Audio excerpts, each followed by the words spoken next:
Bonjour.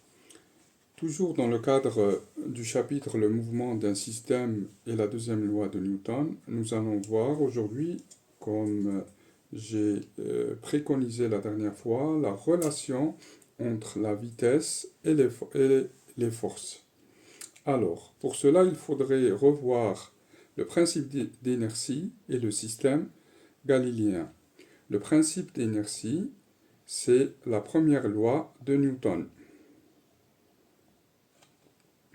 Première loi de Newton.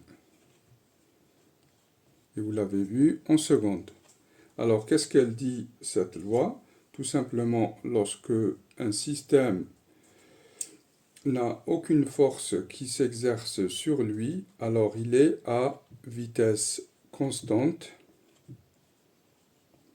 ou V égale à 0. J'explique. Si je prends un objet, je le mets sur une table, alors la seule force qui est exercée sur lui, c'est son poids, P.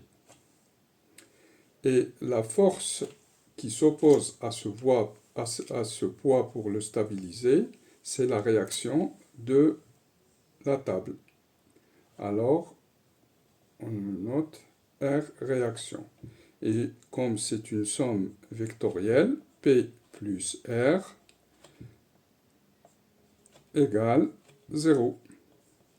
Donc la somme des forces égale à 0. Alors quelle est la relation avec la vitesse? Je sais que si P plus R égale à 0, alors V égale à 0 ou delta de V égale à 0. Et si vous vous rappelez la dernière fois, quand c'est delta V égale à 0, ça veut dire que le mouvement est à vitesse constante. Maintenant, pourquoi le système galiléen? Eh bien, tout simplement, tout système où la somme des forces, alors ce plus-là, on le symbolise par le symbole sigma. Donc, si la somme des forces exercées sur un système est égale à 0, alors on dit que le système, c'est un système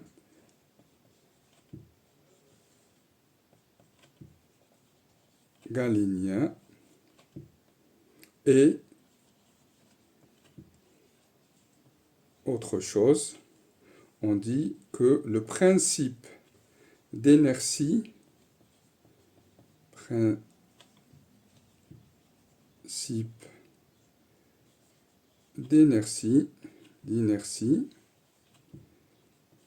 vérifié. Ça, il faudrait toujours l'apprendre et toujours l'avoir en tête. Si le principe d'inertie est vérifié, on peut dire autre chose, qu'on a un système galiléen et la somme des forces est égale à 0. Donc, je vais vous montrer, vous donner le cas où delta de V égale à 0. Je prends quelqu'un sur un patinoire, par exemple, ou sur un coussin d'air qui se déplace. Si il va, donc toujours, on dit le système, on le représente par son centre de gravité G. Donc, on prend le point. S'il a une vitesse constante V, si on pousse quelqu'un qui glisse sur la glace, normalement, s'il n'y a aucune force qui s'exerce sur lui, il n'y aura que le poids et la réaction. Cependant, il va rester la vitesse V. Donc, cela montre que delta de V, si je prends un deuxième point, delta de V sera égal à 0. Maintenant, la contraposée de ce principe. Alors, si delta de V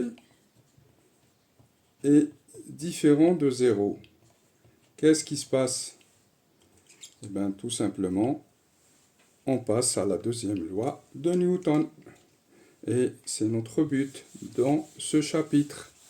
La deuxième loi de Newton nous dit si la somme des forces,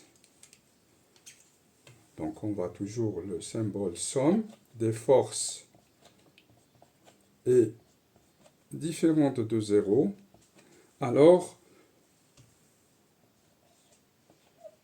notre système delta V sera forcément différente de 0. Et c'est ça notre deuxième loi de Newton. Je m'arrête là pour aujourd'hui, pour finir le chapitre la prochaine fois. Merci.